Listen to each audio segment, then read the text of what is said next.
নমস্কার বন্ধুরা, welcome to my channel জয় বুম বাবা।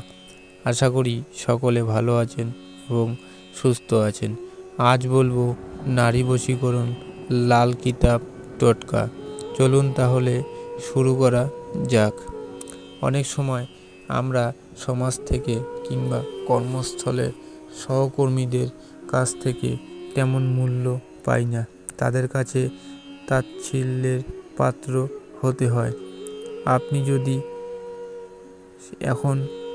এমন সমস্যার সম্মুখীন হয়ে থাকেন বা এই রকম কোনো সমস্যায় পড়ে থাকেন এবং এটি থেকে মুক্তি পেতে চাচ্ছেন, তাহলে এই পদ্ধতিটি আপনার জন্য।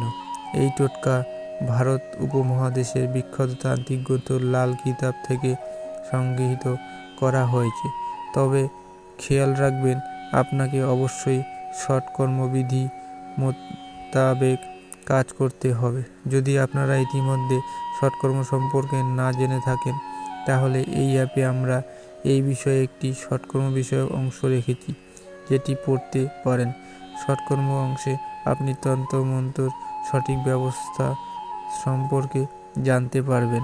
এবার আসা যাক এই টোটকাটির ব্যবহার সম্পর্কে। এটি করার জন্য আপনাকে যে কোনো পূর্ব ফাল্গুনী নক্ষত্রে একটি ডালিম গাছ থেকে ছোট্ট একটু কাঠ সংগ্রহ করতে হবে। আপনি ডালিম গাছের শুকনো ডাল কিংবা যে কোনো অংশ সংগ্রহ করতে পারেন। এবার সেই কাঠ বা অংশটি আপনি আপনার গৃহে কোনো মন্দির বা পূজার স্থানে রেখে দিন 3 দিনের জন্য। এরপর চতুর্থ দিন সেই কাঠের টুকরোটি আপনি যেখান থেকে বের করবেন এবং আপনার ডান বাহুতে রেখে বেঁধে রাখবেন। নতুন তাবিজের খোলে ভরিয়েও ব্যবহার করতে পারেন। যখন আপনি কোথাও যাবেন, তখন সেই কাঠের প্রভাবে সবাই প্রভাবিত হবে এবং আপনার অনুকূলে থাকবে।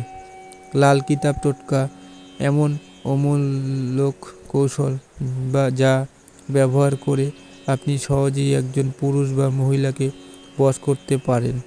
লাল কিতাবের কার্যকরী কৌশলগুলির সাহায্যে আপনি কেবল আপনার প্রেমিক বা বান্ধবীকেই নয়, আপনার শত্রু, আপনার প্রিয়জন বা আপনার সন্তানদের মোহিত করতে পারেন।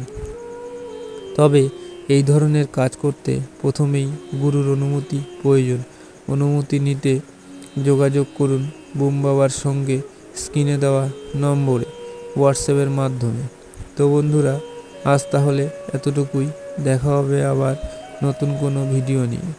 আজকের ভিডিওটি ভালো লাগলে অবশ্যই লাইক এবং শেয়ার করবেন এবং সাবস্ক্রাইব করে আমাদের পাশে থাকবেন। ধন্যবাদ।